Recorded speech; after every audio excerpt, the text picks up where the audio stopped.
According to the National Geographic, one of the greatest fossil discoveries of the past half-century has been made. As the discovery was unlike anything made before it, it was decided that a new species of human ancestor has been found. The anthropologists led by Berger are calling it Homo Naledi. The discovery was made in South Africa deep down in a cave, and in fact over 1,550 specimens were found from apparently 15 individuals. It all sounds kind of exciting, doesn't it? Well, welcome to another edition of the Bible in the News. Although on this subject, the Bible is not getting a whole lot of coverage, if we're honest. Well, again, according to the National Geographic article, it read, skulls, jaws, ribs, dozens of teeth, a nearly complete foot, a hand, virtually every bone intact, arranged as in life, minuscule bones of the inner ear, elderly adults, juveniles, infants, identified by their thimble-sized vertebrae.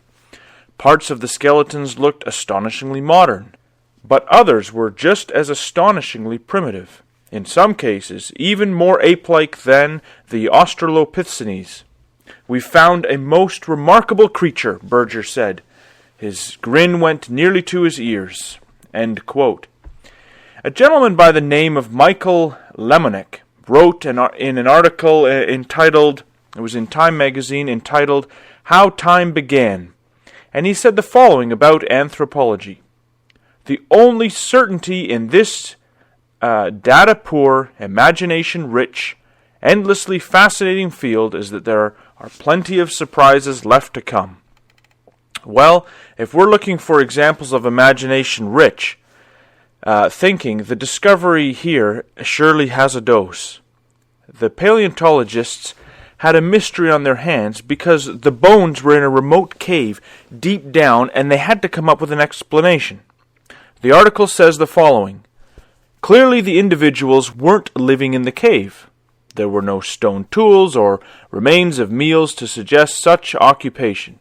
Conceivably, a group of Homo Naledi could have wandered into the cave one time and somehow got trapped.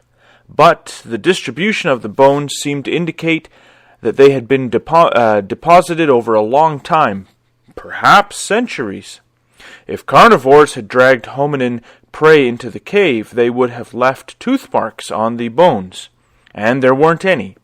And finally, if the bones had been washed into the cave by flowing water, it would have carried stones and other rubble there too. But there is no rubble, only fine sediment that had weathered off the walls of the cave or sifted through tiny cracks. And this isn't my quote, this is continuing in the article. It says, "When you have eliminated the impossible, Sherlock Holmes once reminded his friend Watson, whatever remains, however improbable, must be the truth." Well, having exhausted all other explanations, the article carries on, Berger and his team were stuck with the improbable conclusion that the bodies of Homo Naledi were deliberately put there by other Homo Naledi. Until now, only Homo sapiens and possibly some archaic humans such as Neanderthals are known to have treated their dead in such a ritualized manner. Well, unfortunately, other scientists are already coming out and saying, "Not so fast, Berger." The following was written in the Sydney Morning Herald. Quote, "Some scientists say the conclusions are hasty. In science, there is always a gap between the data you have and the interpretations you draw. And in the case of proclaiming a new species, the gap is really huge," said Christoph Zollikifer of the University of Zurich. Others say the fossils belong to an already named species. The University of California's Tim White said from what he had seen, the fossils belong to Homo erectus, a species discovered in the late 19th century. New species should not be created willy-nilly. In order to claim a new species, one has to demonstrate that it's different from anything that's ever been known, he said. White noted the published findings included a table comparing 83 anatomical features of Naledi with other species. When you look across those characters, where it's claimed to differ from Homo erectus, you find the portrayal of Homo erectus is often inaccurate, and only 13 of the 83 characters are even alleged to be different, he said.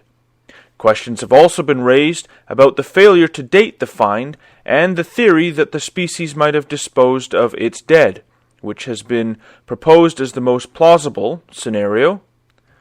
Naledi's lead scientist, Berger of Johannesburg's University of Witwatersrand, countered that his critics were the ones showing haste.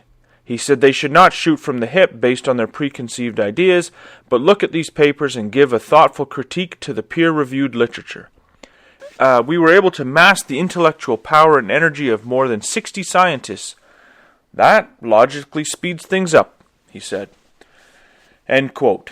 Well, Berger feels a little better about his findings, and the National Geographic quotes Berger as saying, "The message we're getting is of an animal right on the cusp of transition, Australopithecus to Homo."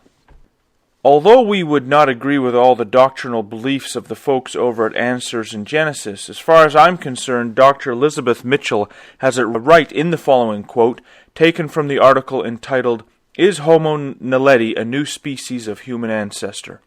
And she writes, "We know from God's Word that nature did not experiment with how to evolve humans. God told us He created 2 humans as well as land animals, and that includes apes on the same day. That means that there could be no evolution involved. Scientific observation also confirms that living things only vary and produce within their created kinds. Therefore, whatever species these bones represent, we know that they cannot be any sort of intermediate between apes and humans. The only way to find an ape-man, or a bridge between apes and humans, is to misinterpret fossils either of an ape or a human as something in between. These fossils, like so many others before him, may reshuffle the family tree. That evolutionists are constantly drawing and redrawing in their efforts to create for us a history apart from God. But they will not reshuffle the truth about human history or what it means to be human. We know that God created man and land animals the same day without evolution. We seriously doubt the original owners of the Naledi bones, that was the cave that they were found in, bones were among those the descendants of Adam and Eve. As the preponderance of the evidence suggests, they were animals, one of the variations that developed among apes. They most certainly were not any sort of evolutionary intermediate. On the other hand, we know that all varieties of humans that have ever lived have been descendants of Adam and Eve. The variations that developed in some groups of humans dispersed from the Tower of Babel have nothing to do with human evolution. The issue is that we were not there. It may have been fun to imagine what might have transpired to get a bunch of bones from tall ape-looking creatures in a distant cave, but we were not there. God is, however, very clear in the Scriptures that He created man and the animals. Christ says the following in John 1 in verse 1-3. "In the beginning was the Word, and the Word was with God, and the Word was God. He was in the beginning with God. All things were made through Him, and without Him nothing was made that was made." And just in case there was any confusion, God repeats the fact that the creation was in 6 literal days outside the book of Genesis in Exodus chapter 20 and verse 11. I quote, "For in 6 days the Lord made the heavens and the earth, the sea, and all that is therein, or in them is, and rested on the 7th day." There simply is no getting around the fact. So for those of us that read the Bible, there is certainly no room for a theistic evolution type scenario as far as what God has told us. Further to this, to say so would be putting death and disease prior to Adam, which is clear foolishness. At the end of the day, it all boils down to who the ultimate authority is and who we are going to believe. The paleontologists and their best guesswork, or God Himself, who was there. Typically on this program we discuss Bible prophecy, and on that subject there is not an ounce of doubt that the Scriptures are bang on.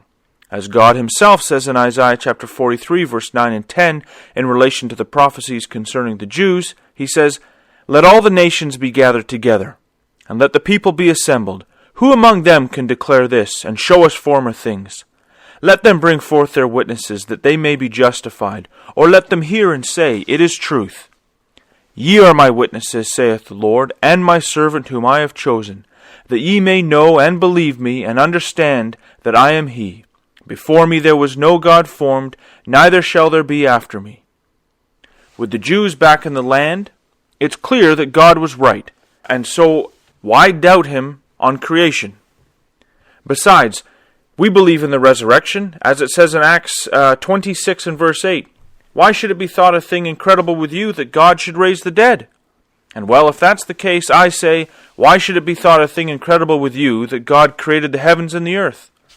Join us again next week for another edition of the Bible in the News. If you would like to support us, or would like to find out more, please subscribe to the Bible magazine, and if you're already a subscriber, please send a copy to a friend and help us get the word out. All that can be done at BibleMagazine.com. Thanks, and come again next week.